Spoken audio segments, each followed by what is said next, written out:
In the cold vastness of the galaxy, the peaceful Zephyrians found themselves on the brink of annihilation, their once thriving civilization crumbling under the ruthless assault of the Vorthak Empire. With no hope left, they activated an ancient beacon, a desperate call for help that would echo across the stars. What they received in return was not salvation, but something far more dangerous. From the forbidden sectors, humanity answered, and what followed was the awakening of a force unlike any the galaxy had ever seen. Now, with the Vorthak Empire unaware of the storm heading their way, the deadly predators of Earth are coming to claim their place as the galaxy's true rulers. The desperate call. The crystalline spires of New Zephyr gleamed like jewels against the pale blue sky, their surfaces reflecting the gentle light of twin suns. Dr. Lyra Windwhisper stood at the observation deck of the Central Council Tower, her delicate silver hair flowing in the artificial breeze that kept their floating city stable. Her large amber eyes, evolved for gathering maximum light on their low-luminosity homeworld, tracked the movement of evacuation ships rising from the surface below. "Status report?" she called softly to her aide, her voice carrying the musical quality typical of her species. The Zephyrians had evolved on a world of perpetual twilight, developing enhanced hearing and gentle communication methods that suited their peaceful nature. Council Aide Meren approached with hurried, graceful steps. His tall, willowy frame, typical of their low-gravity world, moved with the fluid motion that had made Zephyrians renowned throughout the galaxy as artists and philosophers. "Dr. Windwhisper, the evacuation ships can only carry 30% of our population. The rest—" His voice trailed off, the bioluminescent patches along his temples dimming with distress. Through the transparent walls of the tower, explosions bloomed like deadly flowers across their capital city. The Vorthak invasion fleet had arrived 3 days ago, and their ultimatum had been simple: surrender all resources and become a slave species, or face extinction. "How long before they reach the city center?" Lyra asked, though she dreaded the answer. "Orbital bombardment will begin in 6 hours, Meren replied, his musical voice barely above a whisper. "Our defense grid was designed for meteors and space debris, not military weapons." Lyra closed her eyes, feeling the weight of her people's fate. The Zephyrians had spent millennia perfecting art, music, and philosophy. They had created floating cities that existed in harmony with their world's delicate ecosystem. They had solved energy problems through crystal harmonics and built a society without war, hunger, or hatred. But they had never learned to fight. "What about the Galactic Defense Council?" she asked, grasping at fading hope. "They express deep sympathy," Meren said bitterly. "But their nearest fleet is 47 days away. The bureaucratic approval process alone would take longer than we have." The Vorthak Empire had chosen their target well. New Zephyr was rich in rare crystals and exotic matter, but it was located in a remote sector where help would be slow to arrive. The Vorthak were methodical conquerors who had perfected the art of overwhelming peaceful civilizations before aid could reach them. "What about the emergency beacon?" Lyra asked suddenly, remembering something from her studies of ancient Zephyrian technology. Meren's bioluminescent patches flickered with confusion. "Which beacon?" "The Deep Space Emergency Transmitter. It was built by our ancestors during the early expansion period." Lyra moved quickly to her personal terminal, calling up historical archives. "Here, constructed 800 years ago as a galaxy-wide distress signal, it was supposed to reach every inhabited system within 72 hours. But doctor, that beacon has never been tested. We don't even know if it still functions." "More importantly," Lyra said, reading the technical specifications, "we don't know who might answer." The beacon had been designed during a more dangerous era of galactic history, when unknown threats lurked in the void between stars. It broadcast on frequencies that could penetrate any interference, reaching across impossible distances to carry a simple message: intelligent life was dying, and anyone capable of helping was morally obligated to respond. The archives mentioned something about restricted sectors, Maren observed, reading over her shoulder. Systems marked as forbidden for contact. Lyra paused, considering this. The galactic community had several quarantined regions, areas deemed too dangerous for normal contact. Most civilizations assumed these contained failed colonies or worlds destroyed by natural disasters, but some of the older records hinted at other possibilities. At this point, she said finally, even dangerous help is better than no help at all. They made their way to the beacon chamber, located in the deepest part of the tower. The device itself was surprisingly simple, a crystalline matrix that could synchronize with their planet's natural harmonics to amplify signals beyond normal technological limits. Initiating startup sequence, Lyra announced, her hands moving across the control interface. The crystals began to hum, their inner light growing brighter as ancient systems awakened. Signal strength at maximum, Maren reported, broadcasting on all emergency frequencies. The message was brief but desperate. This is New Zephyr, capital of the Zephyrian Republic. We are under attack by the Vorthak Empire.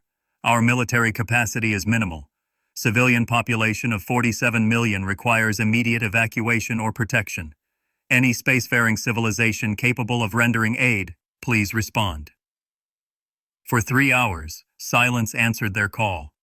Then the responses began arriving. The first came from the Crystalline Confederacy, expressing sympathy, but explaining their fleets were committed elsewhere.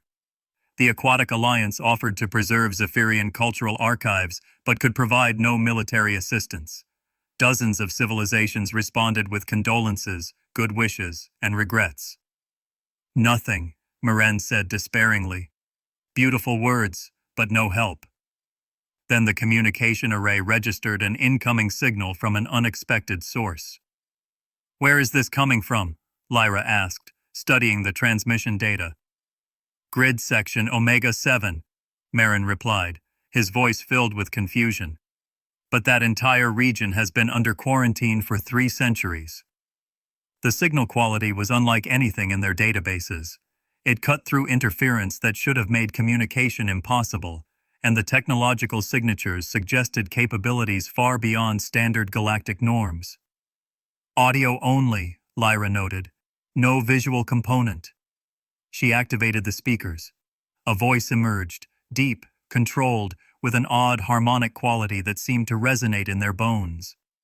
New Zephyr Control, this is Commander Sarah Chen of the Terra Defense Force. We received your distress call. Confirm your current situation. Lyra and Maren exchanged glances. Neither had heard of Terra or its defense force. Commander Chen, this is Dr. Lyra Windwhisper of the Zephyrian Science Council. We are under siege by the Vorthak Empire. 47 million civilians need evacuation or protection. Our military capacity is effectively 0. Understood. What is the composition of the attacking force? Initial reports indicate approximately 200 vessels, ranging from assault frigates to battle cruisers. They possess standard plasma weaponry and kinetic bombardment capabilities. There was a pause. Then, Dr. Windwhisper, we are dispatching an intervention force. Estimate arrival in 18 hours. Recommend you maintain evacuation procedures but do not attempt to engage the enemy. Commander, with respect, 18 hours may be too late. And how large is your intervention force? Sufficient for the situation. Terra Defense Force out. The signal ended, leaving Lyra and Maren in stunned silence. They're coming, Maren whispered. Someone is actually coming to help. But as the hours passed, doubt crept in. Whoever these Terrans were, they came from a forbidden sector. The galactic quarantine zones existed for good reasons, usually because they contained threats too dangerous for normal contact. 16 hours later, the sensors detected incoming vessels at the edge of their system.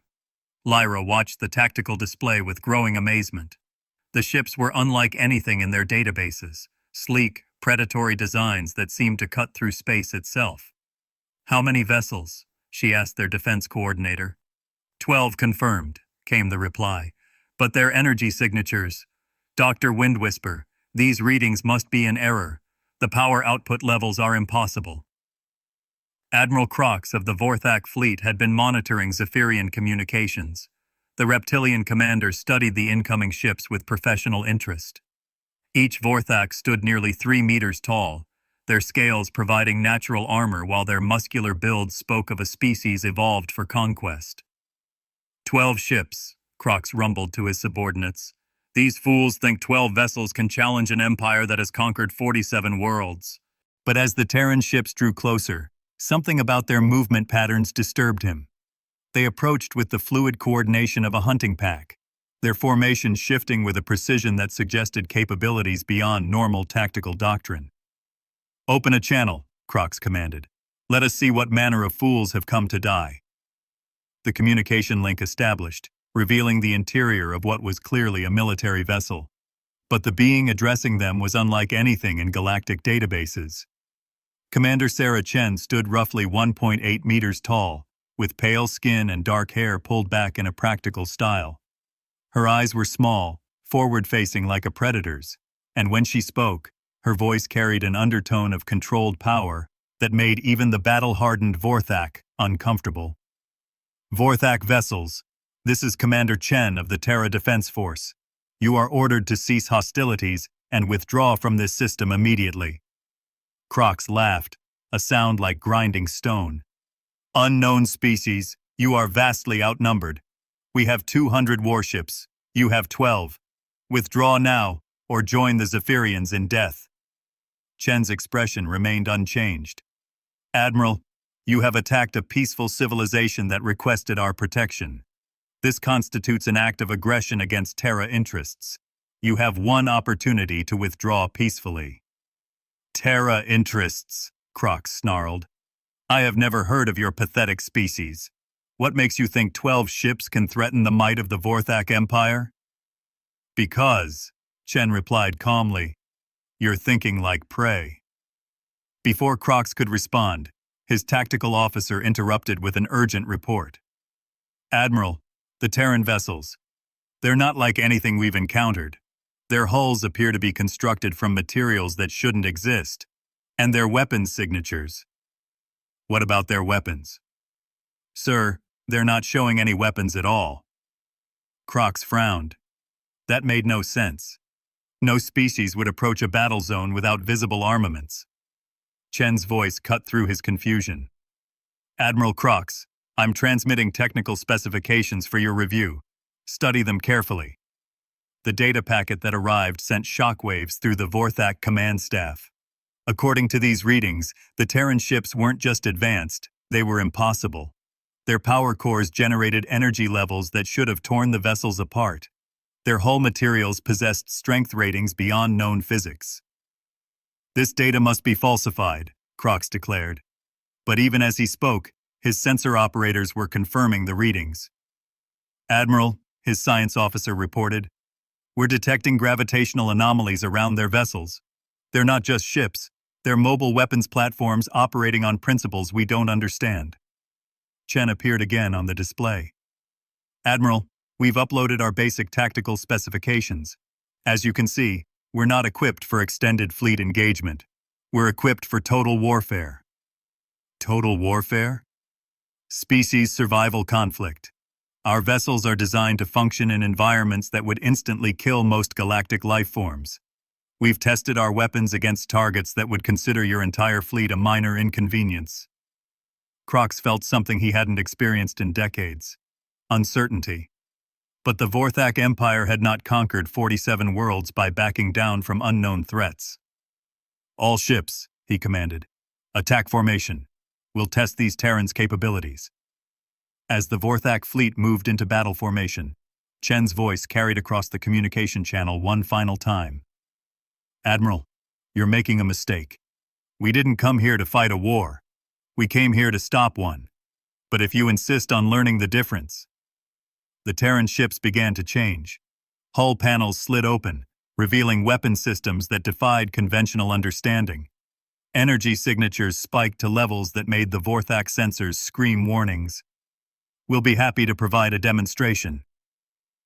In the command center of New Zephyr, Dr. Lyra Windwhisper watched the confrontation with a mixture of hope and terror. The gentle Zephyrians had called for help, never imagining what manner of saviors might answer. The galaxy was about to discover what happened when apex predators decided to protect instead of hunt. The hunters unleash. The space around New Zephyr erupted into controlled chaos as the Vorthak fleet opened fire. 200 warships unleashed their fury in coordinated volleys, filling the void with plasma beams and kinetic projectiles. The assault was overwhelming, enough firepower to glass a planet's surface or reduce an asteroid belt to cosmic dust. Commander Sarah Chen watched the incoming barrage with the calm attention of a predator studying prey. Around her on the bridge of the TDF Endeavour, her crew worked with the quiet efficiency that marked human military operations. No shouting, no panic, just the smooth coordination of hunters who had done this before. "Impact in 30 seconds, reported Lieutenant Marcus Webb from the tactical station. His voice carried the slight accent of Luna Colony, where humans had learned to live in environments that would kill most galactic species within minutes. "Defensive pattern Delta," Chen ordered. "Let's show them what they're dealing with." The 12 Terran vessels moved with fluid precision. Where other species built massive, heavily armored ships designed to absorb punishment, humans had taken a different approach. Their vessels were smaller, faster, and built around the principle that the best defense was not being where the enemy expected you to be. The Vorthak barrage passed harmlessly through empty space as the human ships danced between the incoming fire. Their movement patterns defied conventional tactical doctrine. Ships shouldn't be able to coordinate with such precision, shouldn't be able to predict and avoid weapons fire with mathematical accuracy. Admiral Crox stared at his tactical display in disbelief. "How are they doing that?" "Sir," his sensor operator replied, "they're using some kind of predictive combat algorithms. They're not reacting to our weapons fire. They're anticipating it." "Impossible. No computer system can process that much data in real time." What Crox didn't understand was that human combat doctrine had evolved from hunting pack strategies refined over millions of years. The ability to coordinate complex group activities while tracking multiple moving targets wasn't technological. It was biological. "Their formation is shifting again," reported the tactical officer. "They're not fighting like individual ships. They're fighting like a single organism." Chen opened a communication channel to the Vorthak fleet. "Admiral Crox, you've now seen our defensive capabilities. Would you like a demonstration of our offensive systems?" "Your tiny ships cannot threaten the might of the Vorthak Empire," Crox snarled, but his voice carried less conviction than before. "Perhaps, but you should understand something about humans, Admiral. We didn't evolve to be the strongest or the fastest. We evolved to be the most persistent. When we decide something needs to die, we don't stop until it's dead." The Terran ships began to spread out, their formation expanding like the jaws of some cosmic predator. Each vessel took position at carefully calculated points around the Vorthak fleet, moving with the patient precision of hunters surrounding their prey. On New Zephyr, Dr. Lyra Windwhisper watched the tactical display with growing amazement. "They're surrounding the entire Vorthak fleet. But that's impossible. 12 ships can't contain 200. Her aide Maren studied the movement patterns with his species' natural eye for harmony and balance. "Doctor, look at their positioning. It's not random. They're creating some kind of geometric pattern." He was right. The human ships had arranged themselves in a complex three-dimensional formation that encompassed the entire Vorthak fleet. But more than that, they had positioned themselves at points that would force any escaping enemy vessels to travel through specific corridors of space. "It's a trap," Lyra breathed. "They're not trying to surround them. They're hurting them." Aboard the Endeavour, Chen reviewed the tactical situation with satisfaction. Human military doctrine had been shaped by millions of years of pack-hunting strategies. Surround the prey, cut off escape routes, then drive them into a killing ground. "All ships, implement hunting pattern Omega," she commanded. "Target their command vessels first." The Terran response was swift and devastating. Weapons that had been hidden beneath adaptive hull plating emerged and fired in perfect synchronization. But these weren't the plasma beams or kinetic projectiles familiar to galactic warfare. These were weapons developed by a species that had learned to hunt creatures far larger and more dangerous than themselves. The first Vorthak command ship simply vanished. One moment it was there, a massive dreadnought bristling with weapons and armor. The next moment, there was only expanding plasma and debris. "What just happened?" Crox demanded. "Unknown weapon type," his science officer reported, his voice shaking. "The energy signature was unlike anything in our databases. It appears to have destabilized the target's molecular structure." 2 more Vorthak ships died in the next salvo, then 3 more. The human weapons fired with mechanical precision, each shot perfectly targeted, each target destroyed with minimal energy expenditure. "Return fire!" Crox roared. "All ships, concentrate fire on the nearest Terran vessel!" The Vorthak fleet responded with another massive barrage, this time focusing their combined firepower on a single human ship. The vessel, designated TDF Persistence, faced the concentrated wrath of 50 warships. The ship's response was to activate what humans called combat protocols. Suddenly, the Persistence wasn't where the Vorthak weapons were aimed. The ship had somehow moved 3 kilometers in less than a second, appearing beside the Vorthak formation like a predator striking from ambush. "Impossible," breathed the Vorthak sensor operator. "No ship can move that fast." "It's not speed," Chen explained over the open channel. "It's something humans learned a long time ago. If you can't avoid the attack, change the rules of engagement." The Persistence had used what humans called a micro-jump, a precisely calculated faster-than-light hop that could be executed in combat conditions. It was a technique that required split-second timing and incredible precision, but humans had been refining it for centuries of warfare against enemies that outgunned them. From its new position, the Persistence unleashed its full arsenal. Vorthak ships began dying in sequence, their formations crumbling as commanders realized they were facing something beyond their understanding. "Sir," the Vorthak communications officer reported, "we're receiving surrender requests from 12 of our ships. They're asking permission to withdraw." Crox's scales darkened with rage. "No retreat. The Vorthak Empire does not flee from inferior species." But even as he spoke, more ships were falling to the human assault. The Terrans weren't just winning. They were dissecting the Vorthak fleet with surgical precision, destroying command ships, weapon platforms, and support vessels in an order that maximized confusion and minimized the enemy's ability to coordinate a response. Chen opened another channel to the Vorthak admiral. "Crox, you've lost 18 ships in the last 5 minutes. At this rate, your entire fleet will be destroyed within the hour. I'm offering you one chance to withdraw with the remainder of your forces." "Never!" Crox snarled. "The Vorthak Empire has never retreated from battle." "Then you're about to set a precedent." The human ships shifted formation again, this time moving into what military historians would later call the Terra formation, a pattern that maximized their ability to bring weapons to bear while minimizing their exposure to return fire. But something was happening on the edge of the system. New hyperspace signatures were appearing, massive ones. "Commander," Lieutenant Webb reported, "we're detecting incoming vessels. Vorthak configuration, but much larger than anything we've seen." Chen studied the sensor readings with professional interest. "How many?" 50 confirmed, but sir, these aren't standard warships. The largest vessel is showing as 8 kilometers long. We're looking at Vorthak Imperial Navy, their elite forces." Admiral Crox's communicator crackled with an incoming transmission. The massive form of Fleet Admiral Vask appeared on his screen, a Vorthak so large and scarred that he was more legend than creature. "Admiral Crox," Vask's voice rumbled like an earthquake. "You have allowed unknown aliens to humiliate the Empire.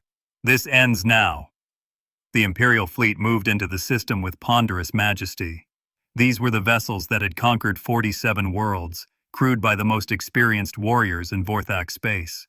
Their weapons were more advanced, their armor thicker, their crews more disciplined than anything the humans had faced so far. "Terran vessels," Vask broadcast on all frequencies. "You have interfered with Imperial business for the last time. Surrender now, and your deaths will be swift." Chen studied the tactical display. 50 Imperial warships represented a significant escalation. Her 12 ships, advanced as they were, faced odds that would have been impossible for any other species. But humans had spent millions of years learning to hunt creatures that outweighed them by factors of 10 or more. They had developed strategies for bringing down mammoths with stone spears, for hunting pack predators that could run faster and bite harder than any human. All ships, Chen commanded, implement hunting pattern Alpha. It's time to show them what apex predators can do. The human ships began to move in a pattern that had its roots in the African savanna, where early humans had learned to coordinate attacks against creatures that should have been impossible to kill. It was a strategy based on patience, precision, and the understanding that the biggest predator wasn't always the most dangerous one. Webb, Chen said quietly, signal Terra Command. Tell them we need the reserve fleet. Ma'am, that will take them 18 hours to arrive. Then we hold for 18 hours. Webb looked at the tactical display showing 62 enemy ships against their 12. Ma'am, with respect, how do we hold against those odds? Chen smiled with the cold satisfaction of a predator that had chosen its hunting ground. Lieutenant, we do what humans have always done when something bigger wants to kill us. We get creative. The Imperial Vorthak fleet moved into attack formation, their massive vessels bristling with enough firepower to sterilize worlds. But as they advanced, they failed to notice that the human ships were leading them into a specific region of space, an area where the local star's magnetic field created unique conditions. Chen opened a final channel to both Vorthak commanders. Admiral Crox, Fleet Admiral Vask, you should understand something about humans. We didn't become the dominant species on our world by being the biggest or the strongest. We did it by being the smartest. Your cleverness will not save you from Imperial firepower, Vask replied. Perhaps not, Chen agreed. But it might teach you why the galaxy put us in quarantine. The human ships suddenly dispersed, their formations scattering like startled prey. To the Vorthak commanders, it looked like the beginning of a rout. They ordered their fleets to pursue, eager to destroy the fleeing humans. They had no way of knowing they were flying directly into the most sophisticated trap ever devised by a species that had spent millions of years perfecting the art of killing things that should have been unkillable. The hunt was about to begin in earnest. When predators protect the Vorthak Imperial fleet pursued the scattering human ships deeper into the system's magnetic field anomaly, their commanders confident that the smaller vessels were finally breaking under pressure. Fleet Admiral Vask watched the tactical display with satisfaction as his massive dreadnoughts closed the distance. They run like the cowards they are, he rumbled to his bridge crew. No species can stand against the might of the Imperial Navy. But Admiral Crox, despite his earlier bravado, felt a growing unease. Something about the human retreat felt wrong. In his centuries of conquest, fleeing enemies had always moved in predictable patterns, toward their bases, their supply lines, their reinforcements. The Terrans were moving in the opposite direction, deeper into empty space where they would have no support. Sir, his sensor operator reported, the magnetic field density in this region is increasing. It's affecting our targeting systems. Compensate for it, Crox ordered, but a chill ran through his body. Were the humans leading them into some kind of natural hazard? Aboard the TDF Endeavour, Commander Chen monitored the pursuit with the patience of a predator that had spent hours positioning its prey exactly where it wanted them. The human ships weren't retreating. They were executing a strategy that had its roots in humanity's earliest hunting techniques. Distance to the convergence point? She asked. 40,000 kilometers, Lieutenant Webb replied. All ships are in position. The convergence point was a region where 3 magnetic field streams intersected, creating conditions that would disrupt most electronic systems. But human technology had been designed to function in Earth's chaotic electromagnetic environment, where solar flares and magnetic storms were routine hazards. Implement pattern Omega-7, Chen commanded. Signal the pack. Across human space, the 12 ships of the Terra Defense Force suddenly stopped running. Instead, they turned to face their pursuers with the coordinated precision that had made humans the most feared hunters on their homeworld. What happened next would be studied in military academies for centuries. The human ships didn't simply open fire. They executed a complex maneuver that had been practiced in thousands of simulations, refined through decades of training, and perfected by a species that understood warfare as an art form. Each Terran vessel fired at a specific point in space, not at enemy ships, but at the magnetic field lines themselves. The weapons, designed to disrupt molecular bonds, interacted with the charged particles in ways that the universe's physics allowed, but which no other species had ever thought to attempt. The magnetic field collapsed. The sudden disruption sent electromagnetic pulses cascading through the Vorthak fleet. Ships designed to operate in normal space conditions found their systems failing as waves of charged particles crashed through their hulls. Navigation systems died. Weapons powered down. Communication arrays went silent. "What's happening?" Vask roared as his flagship's lights flickered. "Unknown weapon effect," his science officer reported. "They've somehow weaponized the magnetic field itself. Our ships are experiencing cascading system failures." But the humans weren't finished.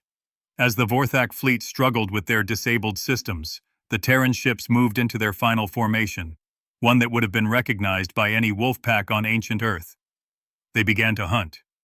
One by one, the human vessels approached disabled Vorthak ships, but instead of destroying them outright, they began transmitting data packets, technical specifications that showed exactly what humanity was capable of.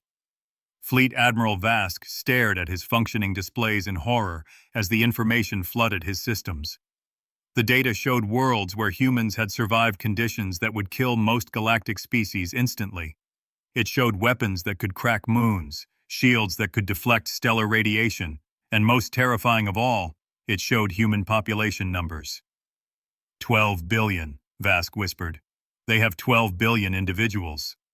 For a species like the Vorthak, who numbered perhaps 50 million across their entire empire, the implications were staggering. But the data continued, showing human military capabilities, industrial output, and technological advancement. "This cannot be real," Crox said over the communication channel. "No single species could possess such resources." Commander Chen appeared on their displays, her expression calm and professional. "Admiral Vask, Admiral Crox, you are now looking at humanity's basic territorial information. What you've seen today is a single reconnaissance force, 12 ships out of a total fleet of 47,000. The silence that followed was deafening.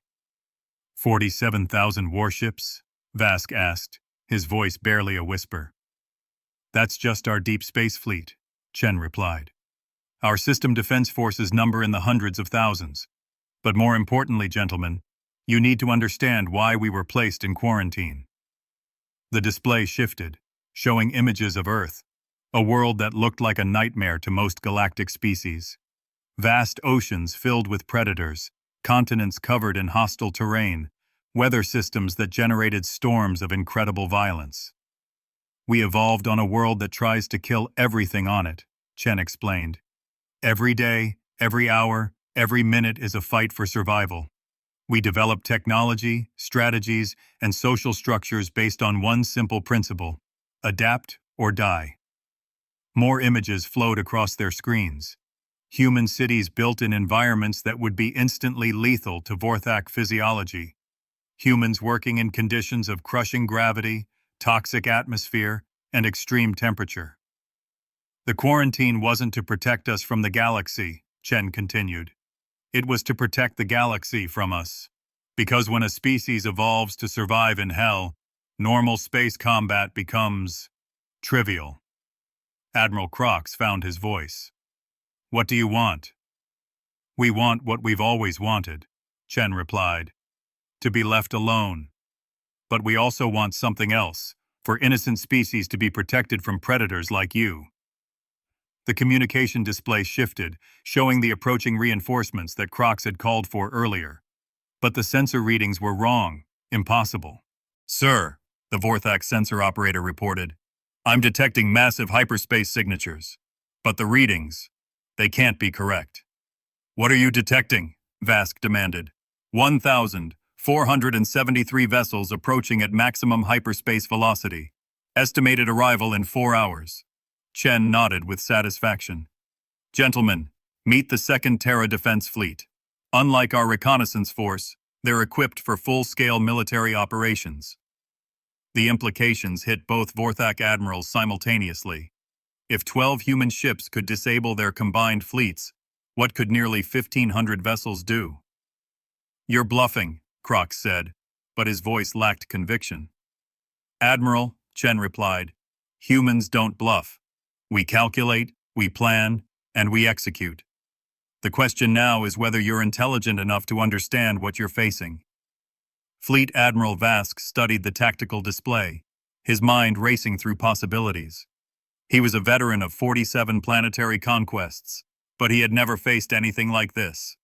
The humans had demonstrated capabilities beyond his understanding, and they were claiming to have resources that dwarfed the entire Vorthak Empire. "What are your terms?" he asked finally. "Simple," Chen replied. "Immediate withdrawal from Zephyrian space, reparations for damages caused to civilian infrastructure, and a formal treaty guaranteeing that the Vorthak Empire will never again attack peaceful civilizations under human protection." "And if we refuse?" Chen's expression didn't change. "Then you'll discover why 47 other species have already signed non-aggression pacts with humanity." 47 species? Crox asked. "But you said you were in quarantine." "We were. But word gets around. Species that have encountered us tend to be very eager to establish formal diplomatic relations. It's amazing how cooperative everyone becomes when they understand what humanity is capable of." On New Zephyr, Dr. Lyra Windwhisper watched the negotiations with amazement. The gentle Zephyrians had called for help, expecting perhaps a small rescue force or evacuation assistance. Instead, they had summoned the galaxy's apex predators. "Doctor," Marin said softly, "are we certain these humans are our allies?" Lyra considered the question carefully. The humans had demonstrated capabilities that were frankly terrifying. They had tactics and technology that could apparently defeat any known military force. They came from a world that sounded like a cosmic horror story. But they had also come when called. They had risked their lives to protect a species they had never met. And most importantly, they had shown restraint when they could have simply destroyed both Vorthak fleets. "I think," she said finally, "that we are very fortunate they chose to be protectors instead of conquerors." The negotiations continued for 6 hours. In the end, Fleet Admiral Vask agreed to Chen's terms. The Vorthak Empire would withdraw from Zephyrian space, pay reparations, and sign a formal non-aggression treaty. But more than that, word of the encounter would spread throughout the galaxy. The Terrans were no longer a mystery hidden in quarantine zones. They were a known quantity, a species so dangerous that they had voluntarily isolated themselves to protect their neighbors. As the human reinforcement fleet arrived, its massive vessels dwarfing anything else in the system, the galaxy's balance of power shifted permanently. Peaceful species now knew they had protectors. Aggressive empires now knew they had limits. Commander Chen stood on the bridge of the Endeavor, watching the Vorthak fleets withdraw toward the edge of the system. Around her, New Zephyr's crystalline cities gleamed in the light of twin suns, their people safe from conquest. "Mission accomplished," Lieutenant Webb reported. "No," Chen replied thoughtfully. "Mission beginning. The galaxy just learned that humanity exists. Now we need to decide what kind of neighbors we're going to be." Dr. Lyra Windwhisper's voice came over the communication channel. "Commander Chen, the Zephyrian people would like to express our gratitude. How can we repay this debt?" Chen smiled, an expression that somehow managed to be both warm and predatory. "Doctor, there is no debt. When someone calls for help, humans answer. It's what we do."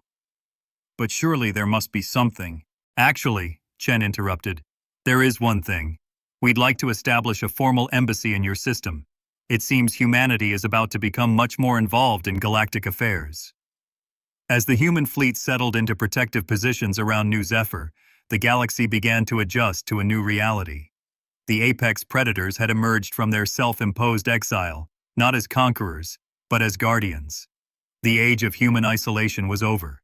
The age of human protection had begun. And in the depths of space, other civilizations began to recalculate the balance of power. knowing that somewhere in the void, the children of Earth were watching, waiting, and ready to hunt anyone who threatened the innocent. The galaxy would never be the same.